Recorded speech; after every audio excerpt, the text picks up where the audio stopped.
किसी के घर पर भी खुशियाँ आने नहीं दूंगी। देख लेना तुम सब, जा रही हूँ सबके जुल्म लेकर। ये खून दिया है ना तुम सबने मुझे, देखो तुम्हारा मुकद्दर मैं कैसे लिखती हूँ इसी खून से। इतना कहते हुए कविता दम तोड़ देती है। कविता की सांस छूटते ही मानो पूरे गांव में मनहूसियत सी छा गई। गांव वालों के चेहरे फीके पड़ गए। दूर सारे के सारे सियार आऊं आऊं कर चीखने लगे। न जाने कहां से काले बादलों ने पूरे आसमान को अपने आगोश में ले लिया। तेज हवाओं ने कविता के पास की मिट्टी को लिए पूरे गांव में बिखेर दिया, मानो पूरे गांव को अपनी शक्ति से कैद कर रही हो। कविता गांव के किसान की बेटी थी। उसके माँ बाप का निधन बचपन में ही हो गया था। खुद की जीविका के लिए दूसरों के खेतों में काम करती, कभी कभी घरों का काम किया करती। कभी गांव में कोई शादी ब्याह का कार्य होता तो कविता उसमें बढ़ चढ़कर हिस्सा लेती। यूँ समझिए धीरे धीरे कविता पूरे गांव की चहेती हो गई थी। उसके बिना किसी भी कार्य का होना संभव ना होता। मंदिर की घंटियां बाद में बजती, मगर कविता वहां पहले से ही मौजूद होती। कविता के भजन पूरे आसपास के गांव में भी बहुत चर्चित थे।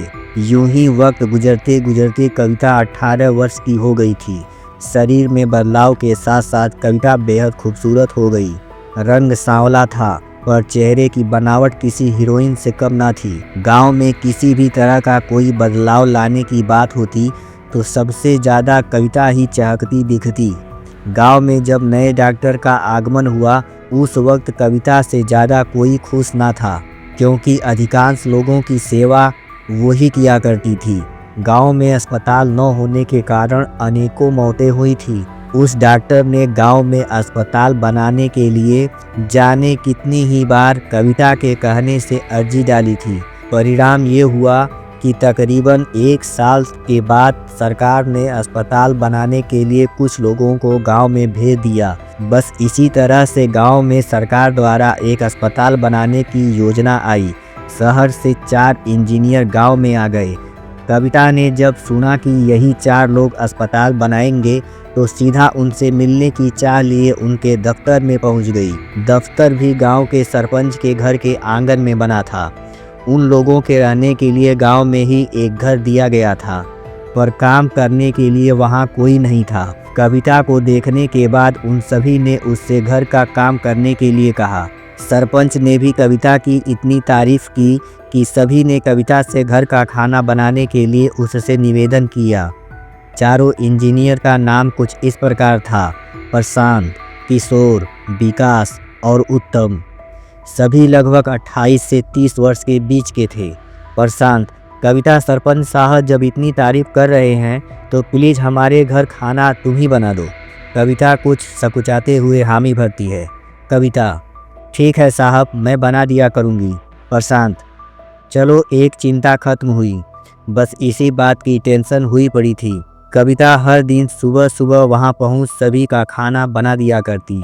यूं ही करते करते 3 माह बीत गए। हर दिन का यही चल रहा था और अस्पताल भी लगभग आधा बनकर तैयार हो चुका था। कविता मन ही मन बहुत खुश होती कि चलो किसी तरह से मैं भी मदद कर पाई। यूं ही एक दिन उनमें से उत्तम का जन्मदिन था। प्रशांत: कविता, आज तुम्हें शाम को भी आना पड़ेगा। आज उत्तम का जन्मदिन है, सो कुछ अच्छा सा खाना बना देना। कविता: शाम को? साहब, शाम को कितने बजे? प्रशांत: वही शाम 5 बजे। कविता: ठीक है, मैं आ जाऊंगी। कविता भी खुशी खुशी शाम को खूब अच्छी सी साड़ी पहने उसके घर पहुंच जाती है। उत्तम के लिए उपहार स्वरूप एक गुलाब का फूल लिए जाती है। आज कविता सच में बहुत ही खूबसूरत लग रही थी। उत्तम: थैंक यू कविता, आज तो बड़ी ही अच्छी लग रही हो तुम। साड़ी तुम पर बहुत ही जच रही है। उत्तम के साथ साथ सभी ने हामी भरी। कविता खाना बनाना आरंभ करती है और सभी एक कमरे में बैठ शराब पीने लगते हैं। कविता को एकदम से आभास नहीं होता है कि दृश्य कुछ ऐसा है घर का। एक एक कर सब रसोई घर में आ खाने का सामान ले जाया करते। उत्तम ने एक गिलास में जूस भरा और देने के लिए आगे ही बढ़ा था कि किशोर ने, महाकिशोर, अरे सादा सादा जूस पिलाएगा। इतना सुन सभी ने ऐतराज़ किया। कि बच्ची है, क्या करना चाह रहे हो? गांव वाले हम सबको जान से मार देंगे, होश में रहो सब। प्रशांत, कितना ध्यान देती है वो हमारा, और तुम ऐसी हरकत सोच रहे हो? क्या कहूँ मैं किशोर? आई एम सॉरी एवरीवन, गलती हो गई। उत्तम ने जूस लाकर कविता को दिया। कविता ने भी खुशी खुशी जूस पिया और खाना बनाकर सभी के लिए परोस दिया।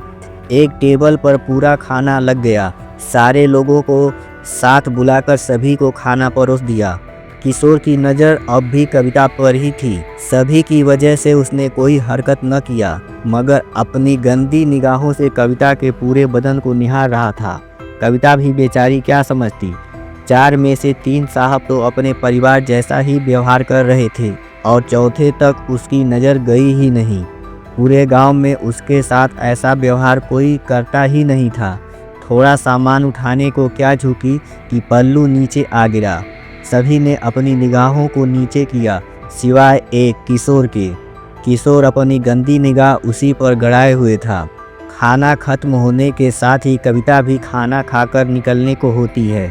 कविता, अब जाती हूँ साहब जी, अंधेरा होने को है। प्रशांत, मैं छोड़ दूँ तुम्हें तुम्हारे घर तक? कविता, अरे नहीं साहब, ये गांव मेरा है, यहाँ हर कोई है मेरी सुरक्षा को। खाना खिलाने के बाद कविता अपने घर को लौटने लगती है। जब वो खेतों के पास से होते हुए जाती है, तभी रास्ते में पीछे से किसी ने उसके चेहरे पर एक कपड़ा ओढ़ा दिया और उसे वहीं पटक दिया। कविता जब तक कुछ सोच समझ पाती, उसके चेहरे पर किसी ने झापड़ पे झापड़ दे दिया, जिससे कविता वहीं बेहोश हो जाती है। जब कविता को होश आता है, तब तक सुबह हो चुकी होती है। अपने चेहरे से उसने कपड़ा हटाया तो देखा कि किसी ने उसके चेहरे पर बोरी ओढ़ा दिया था। भोर का वक्त था। कविता वहां से उठी तो उसकी टांगों में कुछ दर्द सा हुआ। चलने में कुछ ठीक ना लग रहा था। कविता अपने सर को पकड़ते हुए, कौन था इतनी जोर से मारा मुझे? जाने फिर क्या हुआ, क्या पता कौन सा सोना चांदी लिए हुए थी जो मुझे इस तरह से मारा गया। इस असमंजस के साथ कविता वापस घर को लौट गई। घर जाकर स्नान किया और पूजा पाठ कर अपने काम पे लग जाती है। यही सब चलता रहा और अस्पताल बनकर तैयार हो गया। अस्पताल का उद्घाटन हुआ और वहाँ सबसे खुश कविता ही थी। गांव वाले भी काफ़ी खुश थे कि चलो अब इलाज के लिए दूर नहीं जाना पड़ेगा। काम खत्म होने के साथ ही सभी इंजीनियर वापस शहर लौट जाते हैं।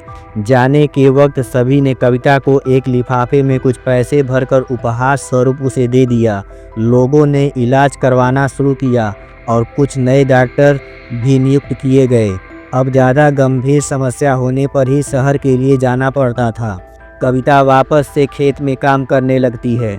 कुछ महीनों बाद एक दिन यूं ही काम करते करते एक दिन कविता खेत में बेहोश क्या हुई कि मानो उसके ऊपर एक पहाड़ सा टूट पड़ा। कविता को अस्पताल ले जाना पड़ा। डॉक्टर ने कविता की जांच करते ही कहा कि कविता 5 महीने की गर्भवती है। गर्भवती होने की खबर पूरे गांव में आग की तरह फैल गई। कविता ज्यों ही अस्पताल से बाहर निकलती है, गांव का बिरजू उसके बालों को पकड़कर उसे खींचते हुए उसे गांव के चौराहे पर ले जाता है। सारे गांव वाले उसी जगह आ जाते हैं। कविता जब तक कुछ कह सुन पाती, उसे एक झापड़ दे दिया जाता है। गांव का सरपंच पूछता है, बोल किसका पाप लिए घूम रही है? कविता, मैंने कुछ भी नहीं किया है सरपंच चाचा, मुझे खुद भी नहीं पता ये सब क्या हुआ। उसकी एक भी नहीं सुनी जाती। गांव वालों ने क्रूरता दिखाई और उसे हर कोई सजा देने को खुद ही आतुर हो बैठा। जिस गांव ने उसे इतना प्यार दिया था, आज इस एक वजह से प्यार नफरत में बदल गया। हर कोई थू थू कर रहा था। हर कोई एक ही बात कहे जा रहा था, इससे तो गांव में बच्चों पे बुरा असर पड़ेगा, इसको सजा तो देनी ही होगी। गांव वालों का गुस्सा 7वें आसमान पर था। वहीं एक आदमी ने आकर कविता के पेट पर कसकर लात मारते हुए कहा, जाने किसका पाप लिए घूम रही है, इसे मार देना ही ठीक होगा, वरना इसका असर बहुत बुरा पड़ेगा।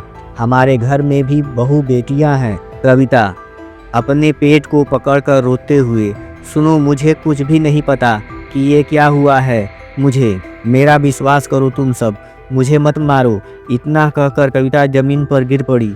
उसके कपड़े खून से सने हुए थे। शायद कविता का गर्भ खून में तब्दील हो गया था। कविता रोए जा रही थी, मगर किसी को भी उस पर दया नहीं आई। सभी ने पत्थर उठा कविता पर बरसाना शुरू किया और थोड़ी ही देर के बाद कविता खून से लथपथ हो गई थी। दर्द जब हद से ज़्यादा हुआ तब कविता ने जो कहा उससे वहाँ का वातावरण ही बदल गया। किसी के भी घर पे खुशियाँ आने नहीं दूंगी, देख लेना तुम सब, जा रही हूँ सबके जुल्म लेकर। ये खून दिया है ना तुम सब ने मुझे, देखो तुम्हारा मुकद्दर मैं कैसे लिखती हूँ इसी खून से। इतना कहते कहते कविता दम तोड़ देती है। कविता की लाश को घसीटकर गांव के बाहर खुले मैदान में मरे हुए जानवरों के पास चील कौओं के लिए छोड़ दिया जाता है। गांव की चहेती बेटी की इस तरह की मौत कोई सपने में भी ना सोचा था। कविता अब चील और गिद्धों का आहार बन चुकी थी। कविता के उन शब्दों को गांव का हर बच्चा बच्चा तक अपनी जुबानी याद रखे हुए था। कविता के जाने के बाद गांव में मातम छा गया। कहानी का अगला भाग अगले एपिसोड में।